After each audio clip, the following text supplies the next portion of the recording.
ये आपको समझ नहीं आ रहा होगा, मेरे दिल को इस मूवी ने इतना छू लिया कि आप लोग समझ ही नहीं सकते।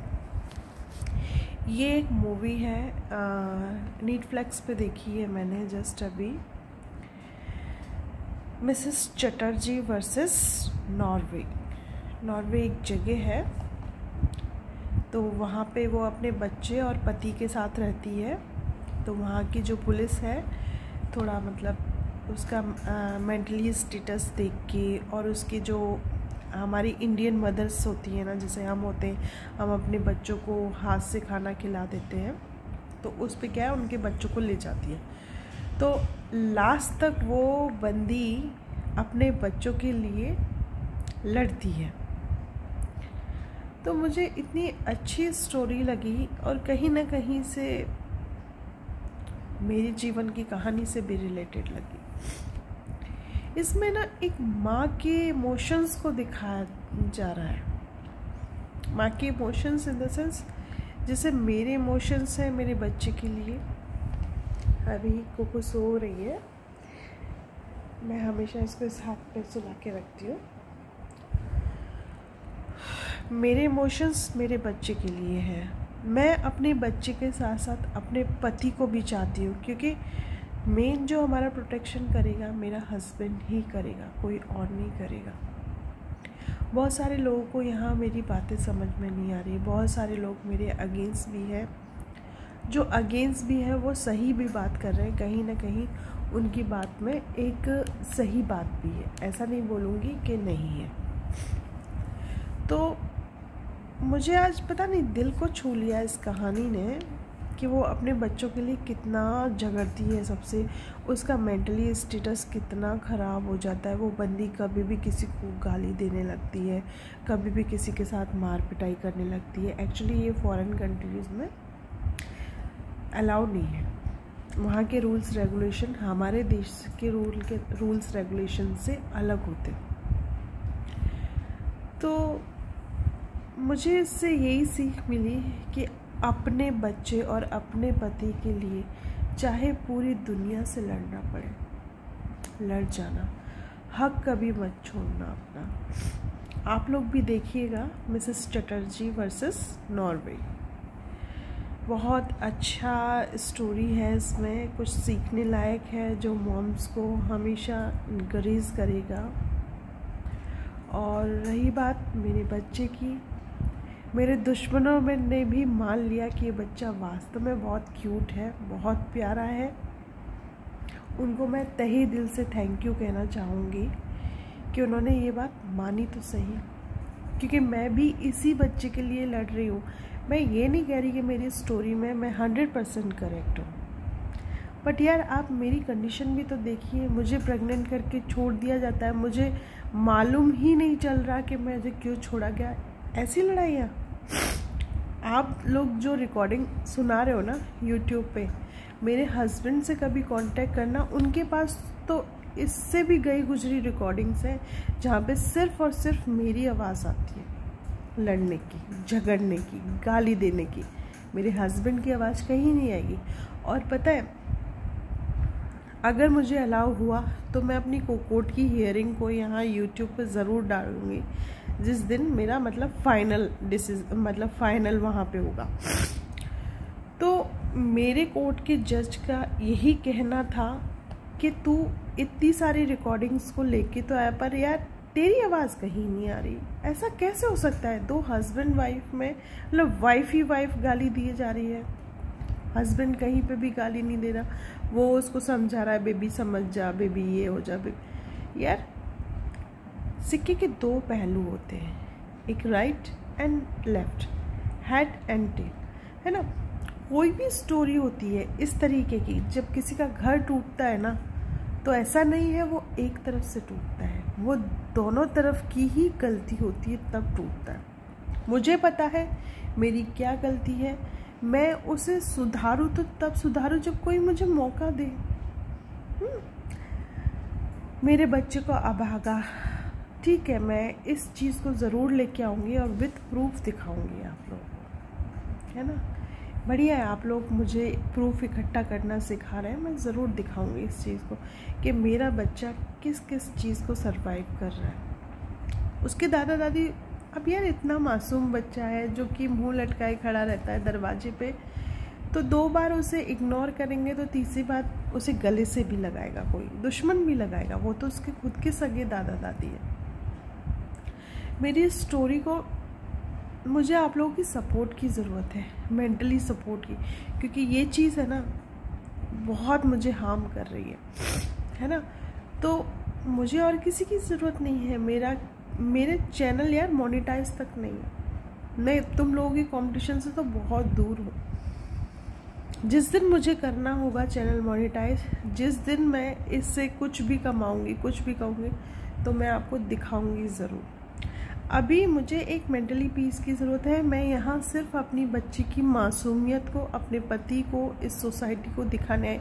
मुझ में गलती है, मेरे पेरेंट्स में गलती है, चलो मान लिया, लेकिन मेरी माँ के लिए जो बोला गया, ठीक है, उनका वे गलत है, लेकिन उनके सोच गलत नहीं है। मैं इस बात को हमेशा याद रखना। उन्होंने जो कहा अपने बेटे समाज दामाद से कहा। हमारी मम्मी हमसे गुस्सा होती है, मेरी क्या, किसी की भी 2 चाटे भी मार लेती हैं, गाली भी दे देती है, तो इसका मतलब वो मम्मी ही नहीं रही।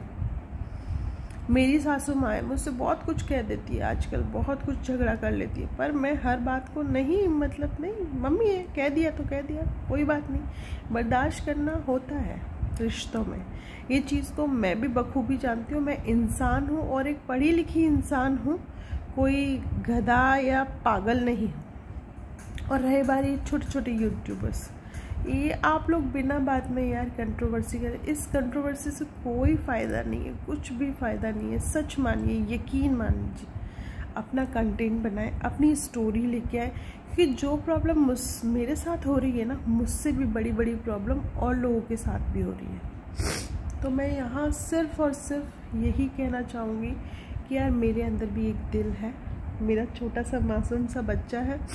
उस टाइम मैं प्रेग्नेंट थी, मैंने प्रदीप से लड़ाई करी, और हाँ, शादी होके आई थी ना, आप लोगों को नहीं मालूम, 1 साल मैं इसी घर में अकेले अपने हस्बैंड के साथ नहीं गई थी, क्योंकि उनकी पोस्टिंग ही ऐसी जगह थी, वो मुझे नहीं ले जा सकते। मैं इसी घर में उनके बगैर रही थी जब नई नई शादी होके आई थी, ठीक है। सुबह मैं मम्मी पापा के साथ मॉर्निंग वॉक पे जाती थी, और उनके गर्म पानी से ले, दूध से ले, उनके कपड़े से ले, सब कुछ मैं साफ़ करती थी। घर में काम वाली आती थी झाड़ू पोछा बर्तन करने के लिए, खाना मैं बनाती थी। आप लोग नहीं जानते ना, तो ऐसे सवाल मत उठाइए। आपने सिर्फ अभी वो बातें सुनी है ना, आपने देखी नहीं ना। किसी ने कह दिया कि मैं रूम का दरवाज़ा नहीं खोलने देती थी, सुबह 4 बजे मुझे चाय चाहिए थी। ऐसा कभी नहीं हुआ यार, आप लोग गलत दिशा में जा रहे हैं। जिसने भी आपको कहा है गलत कहा है, आपकी भावनाओं के साथ फिर खेला जा रहा है, क्योंकि आपको तो सच्चाई मालूम ही नहीं है। इस बच्चे को मैं अकेले पैदा करके लाई, अकेले मैंने सरवाइव किया। वो काली रात तुम लोगों को पता है, 10 जून, जिस रात को मुझे मालूम चला कि मेरे पति ने डिवोर्स फाइल कर दिया अप्रैल में, वो मुझे पता ही नहीं चला। वो मेरे साथ रहना ही नहीं चाहता। उस कंडीशन में आप बताओ, मैं इस घर में नहीं आती तो कहाँ जाती। तो आप लोग भी थोड़े मेरी तरफ भी सोचिए, मेरे लिए भी सोचिए, है ना। मैं ये नहीं कह रही आई एम 100% करेक्ट, कहीं ना कहीं फॉल्ट मेरी रही है, और उसके लिए मैं माफ़ी मांग चुकी हूँ। और रही बात आप लोग किसी और का मैटर मेरे साथ जोड़ रहे हैं, तो ये गलत है यार। मैंने कभी किसी के लिए इतना गलत नहीं चाहा था। हाँ, वो चीज़ें मैंने बोल दी थी, फ़ोन पे होंगी, उनके पास रिकॉर्डिंग होगी, ठीक है। उस चीज़ से मैं कभी वाकिफ़ नहीं थी, मैंने गुस्से में बोली, उसके लिए मैंने हाथ जोड़ के माफ़ी भी मांग ली। और मुझे 1 या 50 बार माफ़ी मांगनी पड़ेगी तो मैं माफ़ी मांगूंगी, क्योंकि मैंने वो गलती की है। मैं ये नहीं बोल रही कि मैंने वो गलती नहीं की, लेकिन आप जो मैटर ख़त्म हो गया, जो मैटर मतलब था ही नहीं, फिर वापस उसे उठा रहे हो, फिर वापस उसे, इससे क्या होगा। आप मुझे भी हर्ट करेंगे और उस दूसरी बंदी को भी हर्ट करेंगे, है ना। तो कुछ भी कीजिए यार, बस कंट्रोवर्सी मत कीजिए। मेरे हाथ जोड़ के आपसे यही विनती है। कुछ भी कीजिए, बस कंट्रोवर्सी मत करो। मुझे दुख होता है जब मैं देखती हूँ आप लोग कुछ भी बोल रहे हैं, कोई भी कुछ कह रहा है, मेरे मतलब वीडियो पे कोई भी कुछ कमेंट कर रहा है, कोई मेरे हस्बैंड के गांव का बन रहा है। अरे मुझे सब पता है, मैं भी थोड़ी बहुत पढ़ी लिखी हूँ यार, कि कौन मेरे हस्बैंड के गांव का क्या है। ये जो फेक आईडी से आप लोग आ रहे हैं ना, सही बात नहीं है, ठीक है। बस इसी के साथ मैं मानसवी व्लॉग से आपसे अलविदा लूँगी। ये वीडियो मैं कल अब डाउनलोड करूँगी, सॉरी, फिर वापस वो अलका कहती है दीदी अब क्या बोलती हो, है ना। मैं इस वीडियो को अपलोड करूँगी कल। आज संडे था, आज के दिन मैंने ये मूवी देखी। अभी रात में बैठे हुए, अभी रात के 11 बज रहे हैं, तो मैंने ये दिल की बात आप लोगों के साथ करनी चाहिए। मैं अभी अपने ऊपर ध्यान नहीं दे सकती। बहुत से लोग मुझे मोटी कह रहे हैं, कोई कुछ कह रहा है, कोई कुछ भी कहते रहिए। मुझे पता है मुझे कब ध्यान देना है। जब मेरा प्रदीप मेरे पास आ जाएगा ना, इस दुनिया की सबसे खूबसूरत लड़की मैं होंगी, ये मैं बताती हूँ। मैं क्या थी मेरे हस्बैंड से पूछना, मैं कितना जिम में वर्कआउट करती थी, कौन कौन से स्पोर्ट्स मैंने खेल रखे हैं। मेरे हस्बैंड ने मुझे पसंद मेरी खूबसूरती और मेरे बालों की लंबाई और मेरी नाक की लंबाई की वजह से किया। अभी जब मेरा हस्बैंड ही नहीं है तो मैं इतना सजना संवरना, अपने आप को मेंटेन रखना इतना ज़रूरी नहीं समझती, क्योंकि अभी मेन प्रायोरिटी कुकू है। कुकू पे ध्यान देना, क्योंकि आधे से ज़्यादा टाइम तो मेरा हॉस्पिटल में ही निकल जाता है, अपने काम को लेके निकल जाता है। थोड़ा सा शाम को टाइम बचता है, उसको मैं पार्क में टहलाने के लिए ले जाती हूँ, या फिर मेरे नानी का घर है जस्ट मेरे ससुराल के पीछे वाले घर पे, है ना, उनके घर चली जाती हूँ। तो मेरी भी तबीयत ख़राब रहती है, इस फैट की वजह से मुझे हाइपरटेंशन होने लग गया है, आगे भी बहुत सारी बीमारियां हो सकती है। मन करता है कि मैं वॉक करने जाऊं, मैं पार्लर जाऊं, सब कुछ जाऊं, पर नहीं मिल पाता अपने लिए इतना टाइम। एक बच्चे को हमें अच्छी परवरिश देनी है, उसे पालना है, प्लस पैसा भी जमा करके रखना। आगे का टाइम पता नहीं है क्या आएगा, मेरे ऊपर क्या गुजरेगी क्या नहीं गुजरेगी, लेकिन मैं अपने आप को प्रिपेयर्ड रखती हूँ इसके लिए। इसलिए मेरा सभी यूट्यूबर्स चैनल से यही कहना है, आप मेरी बात को समझें। जो मेरे ट्रोलर्स हैं उनसे भी हाथ जोड़ के यही कहना है कि आप मेरी भावनाओं को समझें। क्या पता ऐसे ट्रोलिंग करते खेलते खेलते क्या से क्या हो जाए। मैं आज बहुत दुखी हूँ और दुखी नहीं होना चाहती, इसलिए आप लोगों के लिए ये वीडियो बनाई है।